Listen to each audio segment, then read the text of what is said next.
Okay friends, तो आज की इस वीडियो में हम जानने वाले हैं कि किस तरीके से हम अपनी वेबसाइट के साइड आइकन को ऐड कर सकते हैं। अब आप बोलोगे यार साइड आइकन है क्या चीज़ एक्चुअल में।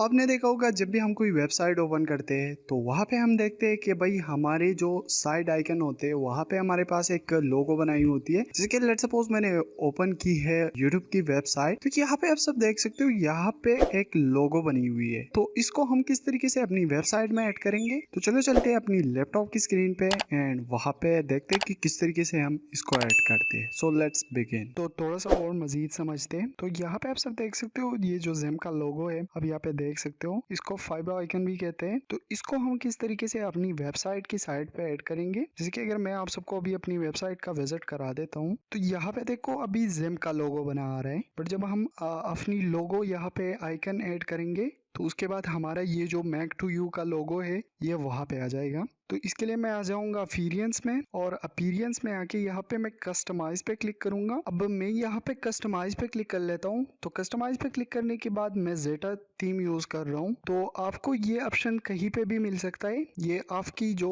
वर्डप्रेस थीम है उस पर डिपेंड करता है कि आप कौन सा थीम यूज कर रहे हो। अब जो भी थीम यूज कर रहे हो लाजमी ये ऑप्शन होगा, बस आपको ढूंढना होगा। तो आपको कहीं पे भी मिल सकता है ये ऑप्शन, बस आपको साइड आइकन ढूंढना पड़ेगा। ठीक है, तो यहाँ पे मैं जेटा थीम यूज कर रहा हूँ। तो यहाँ पे आपको क्या करना है कि वर्डप्रेस डिफॉल्ट में आ जाना है। अब देखो यहाँ पे हमारे पास फर्स्ट वाला जो ऑप्शन है साइड आइडेंटिटी का, तो आपको इस पे क्लिक कर लेना है। इस पे क्लिक करने के बाद यहाँ पे हमने लोगो वगैरह ऐड की थी, यहाँ पे आपको स्क्रॉल डाउन कर लेना है एंड यहाँ पे देखो ये हमें बता रहा है कि साइड आइकन यहाँ पे। ठीक है, उसके बाद यहाँ से हम इसको सेलेक्ट द आइकन पे क्लिक करेंगे एंड उसके बाद यहाँ पे हम जो फाइल अपलोड करना चाहते हैं उसको यहाँ पे अपलोड भी कर सकते हैं। अगर हमारे पास ऑलरेडी अपलोडेड फाइल में से ही वो हमको उठाना है तो वहां से भी हम उठा सकते हैं। बट अच्छा यही होगा कि आप इसके लिए एक अलग सा बनाएं तो बेस्ट रहेगा। तो अभी मैं सेलेक्ट कर लेता हूँ यहाँ से फाइल और यहाँ पे मैं डेस्कटॉप में आ जाता हूँ एंड डेस्कटॉप पे यहाँ पे मैंने ये फाइल बनाया हुआ है। तो अगर आपको ये बनाना नहीं आता है तो आप मुझे कमेंट कर लो, मैं आपके लिए एक नई वीडियो लाऊंगा जहाँ पे मैं आप सबको ये सिखाऊंगा कि किस तरीके से हम इसको बना सकते हैं फोटोशॉप के जरिए। तो यहाँ से मैं इसको सेलेक्ट कर लेता हूँ। अब यहाँ पे देखो ये हमें फ्री व्यू दिखा रहा है कि किस तरीके से आपका वेबसाइट दिखेगा।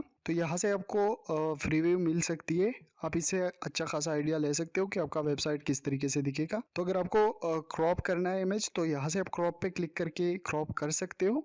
बट हमें यही आइकन चाहिए तो हमें क्रॉप करने की ज़रूरत नहीं है।